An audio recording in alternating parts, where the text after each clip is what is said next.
De la madrugada, 40 segundos. Hay una densa neblina en este momento en Bogotá. Apenas comienza a amanecer. Hace 6 horas, al filo de la medianoche, fue recapturado en Caracas Juan Pablo Guanipa, que es uno de los 35 líderes de la oposición que habían sido liberados en un supuesto acto de generosidad del gobierno de Venezuela ayer domingo. Lo liberaron en el día, lo recapturaron en la noche. Una verdadera contradicción, la última de esta dictadura de Venezuela, que le había otorgado la libertad con condiciones, una de ellas no hacer actos políticos o no dar declaraciones públicas. Condiciones en realidad inventadas porque el papelito en el que le daban la libertad decía que solo había 2 condiciones, que eran no salir del país y presentarse cada 30 días ante un tribunal, lo que evidentemente no había incumplido. Le molestó seguramente al gobierno, al régimen, al fiscal Saab y a la presidenta Delcy Rodríguez la caravana y la celebración muy ruidosa que Guanipa había provocado en Caracas, pasando por las cárceles, por el Helicoide, por la Zona 7, exigiendo la libertad de otros centenares de presos políticos que en teoría todavía están a punto de salir. Guanipa estuvo 9 meses preso. Hoy es el símbolo de lo que está pasando en Venezuela. Por un lado, la presión desde Estados Unidos para que liberen a los presos políticos. Por el otro lado, la voluntad de algunos dirigentes que, llenos de mezquindad, están volviéndolos a capturar. Alcanzó a celebrarlo inclusive María Corina Machado, Juan Pablo Guanipa, que es tal vez uno de los hombres, si no el más cercano y el de mayor confianza. Tendrá detención domiciliaria, pero lo tendrán que trasladar a su casa de Maracaibo. Los otros 34 presos políticos siguen en libertad. En las próximas horas, con una ley de amnistía mediante, seguramente van a quedar en libertad centenares de presos políticos, que es por supuesto una estupenda noticia. El régimen cediendo algo a pesar de la recaptura del señor Guanipa, repito, hace 6 horas al filo de la medianoche. En Colombia les contaré de los efectos de las lluvias que no paran. Van 22 muertos este fin de semana, producto de las emergencias que tienen literalmente bajo el agua a 16 departamentos, 60.000 familias damnificadas. Córdoba y Sucre tienen los peores niveles de emergencia. Solamente en Córdoba hay 22 municipios inundados y en Montería 13 barrios esta mañana sin agua. Afortunadamente se han activado campañas de solidaridad en redes sociales, en cadenas de WhatsApp, intentando llevarle ayuda a la gente de Montería. Tan grave es la situación en la región que el propio presidente Petro anuncia otra declaratoria de emergencia económica. Encontró aquí el justificado pretexto para atender a los damnificados. Será que seguramente se decreta hoy la 4ª emergencia económica del gobierno nacional. Dice el presidente Petro, será una emergencia económica para Córdoba, pero podría, dice él, extenderla a todo el país. Le está pidiendo al tiempo el presidente Petro a la Corte Constitucional reactivar el decreto de emergencia económica que hoy se encuentra suspendido en sus efectos, los de recaudo tributario. Ya les vamos a contar de la situación en el Caribe colombiano, producto de esta emergencia, pero también en el departamento de Antioquia, en donde en San Pedro de Urabá acaban de ordenar la evacuación de 2 veredas debido al riesgo del colapso de la represa del Caimán. A propósito de represas, de hidroeléctricas, el presidente Petro ahora tiene la teoría de que el problema en Córdoba fue originado en la hidroeléctrica de Urrá, que almacenaron agua más de la permitida para vender más cara la energía y que después la derivaron en los municipios y en los ríos vecinos al departamento de Córdoba y al departamento de Sucre, razón por la cual la mojana que afecta en esa zona en el Caribe está desbordada. El presidente Petro está pidiendo renuncias, la del gerente de la hidroeléctrica de Urrá, y está pidiendo investigaciones de carácter penal, echándole la culpa a unas personas que no son de sus afectos políticos, metiéndole un poquito de política también al invierno en Colombia. A propósito de política, les contaré de la noticia política de este fin de semana, que es la conformación de las consultas. Habrá 3, unas consultas que quedaron, la verdad, muy debilitadas, muy deslegitimadas, llenas de unas personas muy poco conocidas, algunas de ellas que están intentando ser visibles, que aceptaron meterse un señor Leonardo a la consulta de Claudia López y unos señores desconocidos a la consulta de Roy Barreras, que quedó absolutamente solo. El presidente Petro anuncia que no votará esta consulta del petrismo, era la consulta originalmente de la izquierda, en donde Roy quedó solo, literalmente solo, con la instrucción del presidente Petro, Ricardo, de que no va a votar la consulta. Lo que está haciendo, y lo repite Iván Cepeda en sus giras por el país, es darle instrucciones a sus bases de que no voten la consulta de la izquierda el próximo 8 de marzo. Y esa decisión del presidente Petro la comunicó después de la reunión del viernes pasado con Roy Barreras en la Casa de Nariño. El presidente Petro estuvo ese día muy activo definiendo qué iba a pasar, y precisamente en la noche de ese día, a través de sus redes sociales, da esa instrucción en diferentes mensajes, que él no va a votar la consulta, que él solamente votará por Senado y Cámara, y que ese no es el progresismo, desmarcando a la consulta de cualquier tipo de vínculo con sus sectores tradicionales, que son el Pacto Histórico y la Colombia Humana. 6 de la mañana, 6 minutos. A propósito de Roy Barreras, en el colmo de la lagartería, está proponiendo que el presidente Petro sea su fórmula vicepresidencial. Petro soltándolo y él intentando agarrarse a alguna sombra del presidente Petro, que por supuesto no se podría. El presidente Petro no puede ser presidente, no puede ser vicepresidente. Lo habían intentado también en la otra orilla con la figura de Álvaro Uribe. Dice Roy Barreras que hay que estudiarlo, pero por supuesto es un gesto intentando poner que no se podría, intentando que en el tarjetón esté la figura del presidente Gustavo Petro, que es por supuesto un despropósito. Todo un poquito el mundo al revés, porque esas consultas se llenaron de desconocidos, de mucho relleno, como dirían en el mundo del teatro, material de utilería, para fortalecer en una a Claudia López y en la otra a Roy Barreras. La consulta, la que parece seria, que es la de la centro derecha, está llena de candidatos con el 1%, intentando allí algún pulso. Ya les voy a contar a propósito de las encuestas de este fin de semana. El escándalo del día corre por cuenta de la revelación de Noticias Caracol, que presentó anoche la negociación entre la Fiscalía y Carlos Matos, que está condenado por sobornar jueces. La Fiscalía impulsa increíblemente un principio de oportunidad a cambio de un par de carros y una motocicleta vieja que está dispuesto a entregar el señor Carlos Matos, que fue presidente, que fue el dueño, el representante de los Hyundai en Colombia, y que está dando, a modo de generosidad, 2 carros Hyundai para compensar sus fallas de carácter penal.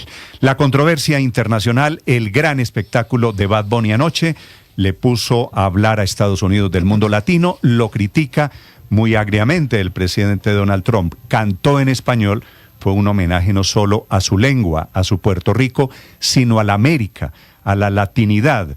Cantó en español, puso a bailar a los norteamericanos en español y causó una pelea, la dura pelea con el presidente Trump por la presentación en el entretiempo del Super Bowl, que la verdad, Ricardo, desde el punto de vista deportivo fue más bien flojo. Ganaron los Seahawks 29-13 a los Patriots, pero nada importante en el mundo del deporte. Lo importante vino en el entretiempo. Es cierto, Néstor, feliz mañana. Una definición del Super Bowl muy lineal, si me permite la expresión.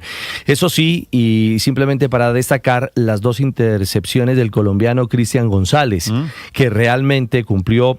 A ver, su equipo perdió. ¿Que perdió? Sí, cayó 29-13, pero finalmente creo que hizo menos penosa y menos predecible, si me lo permite, en el desarrollo del partido, la derrota de los Patriots, con, insisto, 2 intercepciones fantásticas que fueron destacadas por la transmisión y que hablan bien, pues, del futuro de un hombre muy joven, de un esquinero que hace parte de la defensa de esta escuadra y que seguramente también disfrutó, como muchos, ese sabor latino. Puso hasta a bailar a Lady Gaga salsa y a cantar Lady Gaga salsa el señor Bad Bunny. La de Bad Bunny fue una presentación de apenas 13 minutos, pero es la gran noticia de hoy en Estados Unidos. Para la historia, un show en español haciendo apología a la comunidad latina, a la América Latina.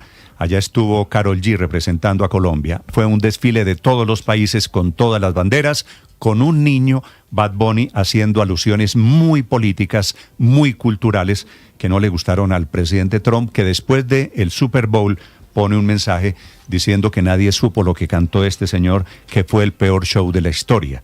Que hable mal Trump parece una buena señal, parece una medalla para Bad Bunny. Son las 6:09 a.m, un gusto saludarlos. Aquí está lo más importante. El resumen lo preparamos en Voces y Sonidos en Mañanas Blue.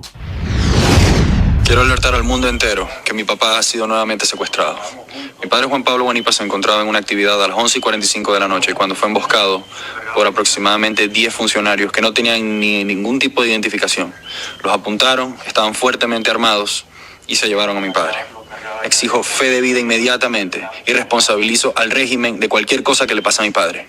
Ya basta de tanta represión. En Venezuela escarcelaron a más de 30 presos políticos, la mayoría del equipo de María Corina Machado, pero a uno de ellos, a Juan Pablo Guanipa, anoche a medianoche le revocaron la medida y le impusieron casa por cárcel, alegando a la fiscalía que violó las medidas cautelares. Él horas antes recorrió Caracas en caravana para apoyar a los presos políticos. Venezuela tiene derecho a ser un país libre. Venezuela tiene derecho a ser un país democrático. Venezuela tiene derecho a respirar la institucionalidad, a respirar el Estado de Derecho, que haya reglas y que todos estemos obligados a cumplirlas. Y los primeros que tienen que cumplir las reglas son los que están en el poder.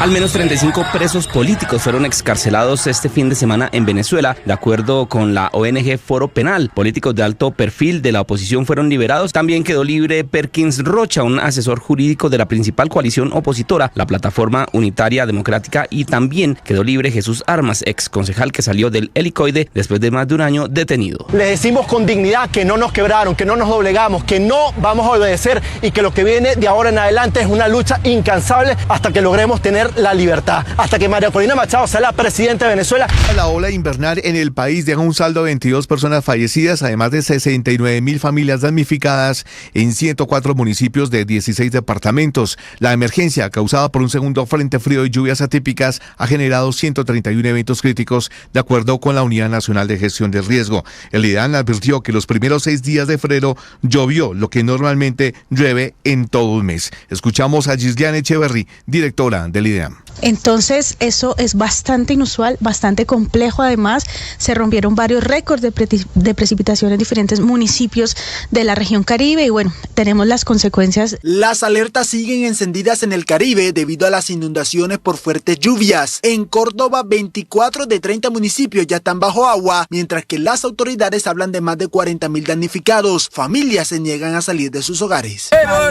Yo sé que no se quieren ir, pero nos toca ir. Mientras tanto, las críticas se direccionaron al presidente Gustavo Petro, pues aún siendo de este departamento, todavía no brinda respuestas. Una avalancha del río Lebrija generó afectación en más de 400 personas. 11 municipios registran alerta roja en el departamento de Santander, el más afectado Lebrija, donde varias viviendas fueron arrastradas por la corriente. Claudia Flores, una de las afectadas. Se nos perdieron las cositas, quedamos mal bicho en la calle. Las ayudas están siendo entregadas por vía aérea, ya que más de 25 derrumbes impiden la movilidad. La Unidad Nacional para la Gestión del Riesgo le recomendó al gobierno declarar una nueva emergencia económica en el país para atender las emergencias que deja el frente frío. El director Carlos Carrillo. Posterior a la respuesta que nosotros estamos en capacidad de financiar, vendrá un proceso de recuperación que muy seguramente le va a costar al país billones de pesos. En este momento de estrechez fiscal, el Estado colombiano no tiene la capacidad de responder a un desafío como ese. La central hidroeléctrica Urrá 1 incrementó las descargas de agua al río Sinú por el aumento del caudal de agua al embalse,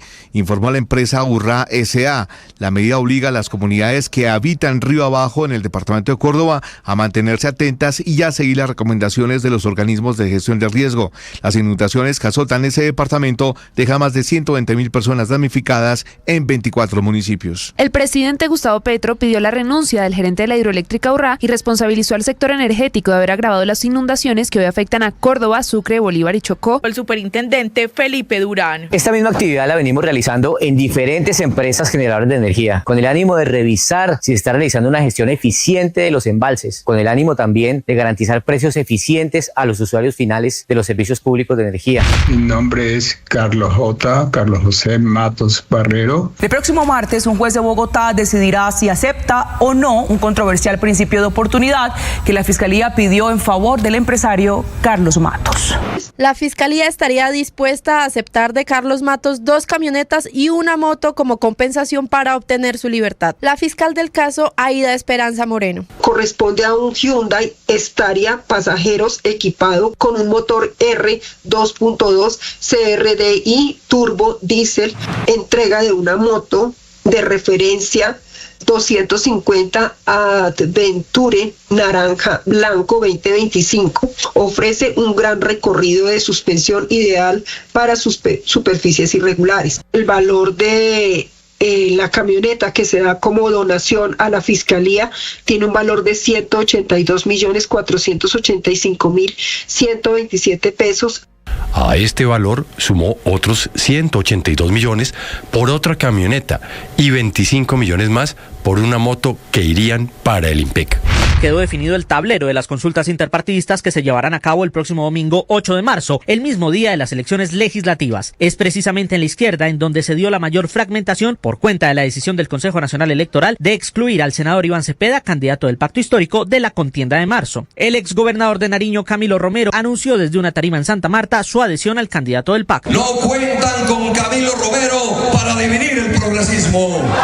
No cuentan conmigo para intentar usurpar la fuerza más importante de Colombia, que hoy es el progresismo. Barrera se mantiene en su empeño e incluso, buscando generar votos petristas, está proponiendo que el presidente Petro sea su fórmula vicepresidencial. No existe ninguna inhabilidad hoy para que el presidente Gustavo Petro pudiera ser vicepresidente. No sé si él tenga interés en eso. El candidato presidencial Iván Cepeda desde Cartagena pidió a sus seguidores no votar por las consultas del 8 de marzo y enfocarse en las listas al Congreso. Que no quede ninguna duda, nuestra consulta el 8 de marzo es votar únicamente por las listas al Senado y a la Cámara. El Pacto Histórico volvió a inscribir sus listas a la Cámara de Representantes en las circunscripciones donde habían sido revocadas por el Consejo Nacional Electoral. La nueva estrategia consiste en presentar una sola lista con la personería jurídica del Pacto Histórico, dejando por fuera la inscripción en coalición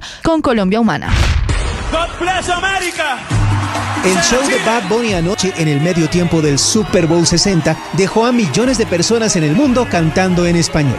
A las 8:20 de la noche, un letrero que Antonio Martínez Ocasio presenta el espectáculo de medio tiempo del Super Tazón confirmaba lo latino que iba a ser el show.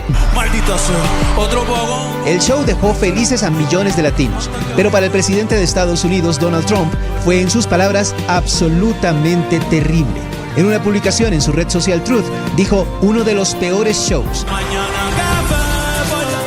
Buenas noticias para el país en el fútbol femenino. Buena pelota, puede venir el primero, ahí está, la de López, López con el enganche, López, ¡gol! ¡Gol! De Colombia, Maite López con una jugada fenomenal. Maite López le dio el triunfo a Colombia en el Suramericano Sub-20 en un juego bien trabajado por parte de las nuestras. El próximo rival de Colombia será Uruguay. Charrúas, paraguayas y colombianas comparten el liderato con 4 puntos. Estás escuchando Blue Radio.